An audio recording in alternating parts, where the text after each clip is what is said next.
The Begetting soon, yeah? Yeah, but I'm not looking forward to it. Why is that? Aren't you going to have a big party for your 18th or something? No, I've got nothing to celebrate. I have to move out. I'm really freaking out. I don't know where I'm going to live. They're talking about me moving into a caravan park. I don't even know how to get to school from there. If I don't go to school, I won't get a job. I don't even know where I'm living. What am I supposed to do? But you've been working on your plan with your worker, yeah? No, my worker did the plan. And we were supposed to have a meeting, but it got cancelled. And now she's away sick, so I don't even know what's happening. So you haven't been part of making your plan? No, I wouldn't put me in a caravan park that far away from school. It's just stupid. There are some things I don't know how to do. Why do I have to go anyway? Why can't I just stay here?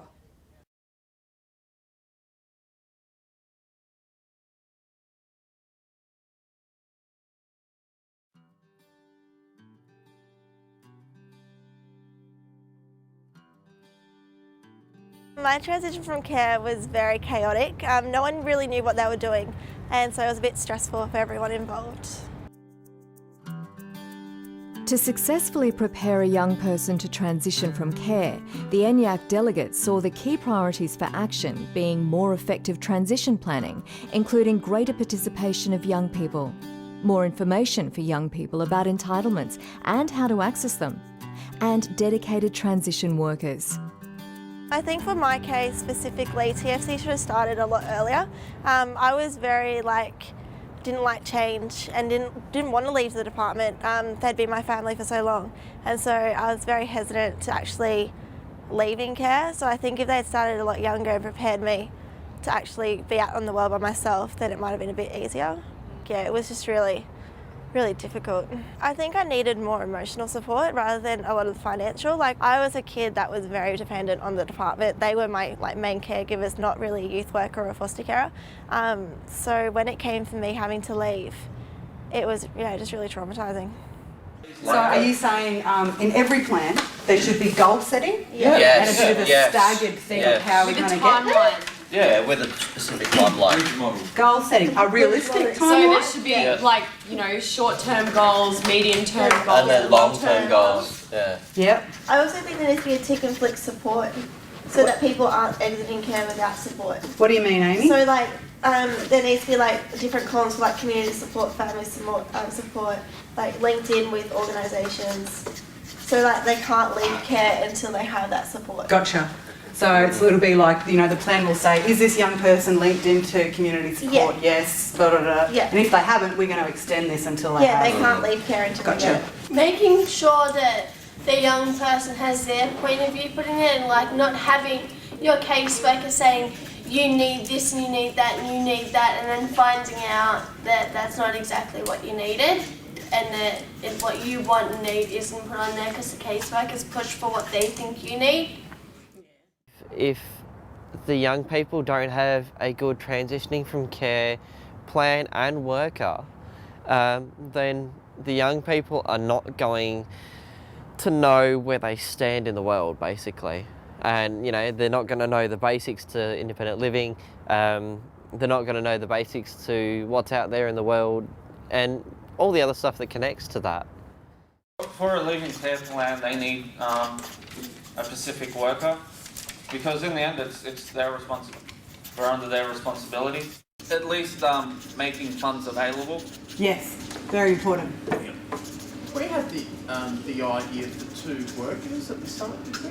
Yeah, that's actually what they did in Darwin. So what we could do is have your normal caseworker and the other one is the transitioning. Yeah. Yes. It shouldn't be instead of the CSO, they should work next to the CSO. The caseworker is going to focus on the red tape. On the red tape and the everyday things, where the transitioning mentor will work on the future. What's going to happen when you do turn 18, and the work and the stepping stones towards that and after. For a young person's transition plan to be implemented and personalised support in place, the ENYAC delegates saw the key priorities as life skill development programs, supported connections to community, services and birth family, financial support including improved tiller and youth allowance processes, mentoring programs and a whole-of-government response. The skills I were lacking were probably connections with friends, family, services, organisations. Like, I knew the basic, like how to cook and clean and to wash and to pay my bills and stuff, but I just didn't know where to go to for help and to how to get people involved in my life that weren't professionals and paid. Life skills like cooking, cleaning, washing, that could be taught, budgeting, that could be taught by foster carers in the home, like a parent would in their home with their children. So are we saying that we want to see more life skills stuff happening with carers? And if they can't have it with carers, then they could do like a Create Your Future program with Create. I really think that it's important to have a role model. Because positive role. Because not a lot of us young people do have positive role models. Like everything that we don't get off of our carers, we should get with mentoring. Like cleaning, cooking, driving. Even down to shopping. I think all young people transitioning from care should have a mentor, because it's not often that we have positive role models in our life. And I know from my experience when I had mine, she was just someone that I could talk to that followed me through the TFC stage, but also kept in contact after leaving care. Like, she wasn't bound to me just till I turned 18. So it was good just to have someone that went through the process with me. My mentor was awesome. He was a good guy. He listened to what I had to say. He gave me advice. He didn't do things for me. He helped me do them. Like, he helped me with anything I needed. He took me out. He helped me with my education. He helped me go see the doctors. Helped me get an education. And he looked out for me. He was like a father figure I never had. Now, for the young people that decide they want to go back home, I think like they need to start doing the transition stage back to home before they leave care. Okay, cool. Like they should say like, maybe start off like saying 3 nights a week at the family's Oh, okay, home, and yeah. then going like swapping back and forth before moving back Yeah, like in. transitioning back home. Support. What are we going to do? Mentors. Mentor. What else? More support around family contact. What else? Referrals to organisations, community. Mental health workers. My experience with Tiller was extremely difficult. I didn't know where to go to in order to start it. I was told Centrelink can do it. Went to Centrelink, they said it had to be an NGO. So I tried tracking down non-government organisations, and people hadn't heard of the Tiller before. And then I had nothing. That doesn't and sound... I've already spent my Tiller, and I didn't even get to spend all of it. Yeah, right. And it was just a complete and utter waste. That doesn't sound like I it's wish a that I very... had held out until like now and gotten it. break in case of emergency. They should teach them how to manage financially. Yep. How keep talking? Budgeting costs? Like budgeting. Yep. What not to spend and what to spend type stuff. Yep. And where to go if you've spent all your money. Information about Centrelink at Dewar, because I've had some problems with Centrelink in the past and I've not known who to contact, and I've only just recently found out I can contact them, or I can talk to a social worker in Centrelink, or I have a say. I just didn't know where to start. I was with Department of Housing. I was on the list since I was 16, and by the time I turned 18 there was still nothing like for me. But it was just hard. It was very messy, and I didn't know who to talk to, and having to tell my story over and over again, telling them that I left care and having to prove that I was in care was difficult also.